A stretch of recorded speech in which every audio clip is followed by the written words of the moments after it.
అంటే మనం ఆలోచన చేయాలి. ఇక్కడ ఉన్నప్పుడు బాగానే ఉన్నారు, అక్కడికి వెళ్ళిన తర్వాత అన్ని కోల్పోయారు. ఇప్పుడు మరలా ఆ ప్రాంతం నుండి మరలా బెత్లెహేముకి తిరిగి వస్తూ ఉన్నారు. ఇక్కడ మనం గమనించవలసిన విషయం ఏంటంటే, దేవుణ్ణి నమ్ముకున్న బిడ్డ బెత్లెహేముల నుండి అన్యజనుల దేశానికి వెళ్ళిపోయింది. మోయాబు దేశానికి వెళ్ళి అన్యజనులతో సహవాసం చేసి దేవుని సహవాసానికి దూరంగా వెళ్ళిపోయింది. దేవుని మందిరానికి దూరంగా జీవిస్తూ ఉంది. ఈ రోజు తన జీవితంలో ఏమైనా ఆశీర్వాదం ఉందా? లేదు. మరలా తను అనుకుంది, మరలా నా బెత్లెహేముకి వెళ్ళిపోవాలి. అక్కడ దేవుని సన్నిధి ఉంది, అక్కడ ఆహారం ఉంది, అక్కడ సమృద్ధి ఉంది, దేవుని సన్నిధిలో సంతోషం ఉంది, దేవుని సన్నిధి ఆశీర్వాదం ఉంది, ఐశ్వర్యం ఉంది, దేవుని సన్నిధిలో గొప్ప దీవెనలు ఉన్నాయి, దేవుని సన్నిధిలో దేవుని మహిమ ఉంది.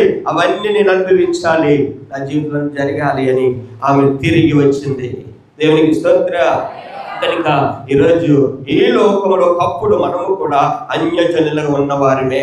కానీ ఈరోజు ప్రత్యేకత ఏంటంటే, ఈరోజు అన్యజనులలో నుండి మనం ప్రత్యేకించబడి మనము బెత్లెహేము అనే దేవుని సన్నిధిని, ఇక్కడ రొట్టెలు దొరకని ఇల్లు అంటే దేవుని వాక్యము ఉండే స్థలానికి దేవుడు మనల్ని సిద్ధపరిచి అన్నాడు. ఇప్పుడు ఇక్కడ ఏముంది అంటే ఆశీర్వాదాలు ఉన్నాయి, దీవెనలు ఉన్నాయి, మేళ్ళు ఉన్నాయి. ఈ ముగింపు ప్రార్థనలో ఇక్కడ ఉంటున్న దీవెనలన్నీ కూడా మీకు ఇచ్చి దేవుడు మీ గృహాలకు పంపించాలని ఇష్టపడుతూ ఉన్నాడు. నమ్ముడు వారు ఆమేన్ చెప్పండి. హల్లెలూయా, హల్లెలూయా. ఇవన్నీ ఆశీర్వాదాలు దేవుడు మీకు మెండుగిచ్చి మీ కుటుంబాలకు నడిపించిన గాక.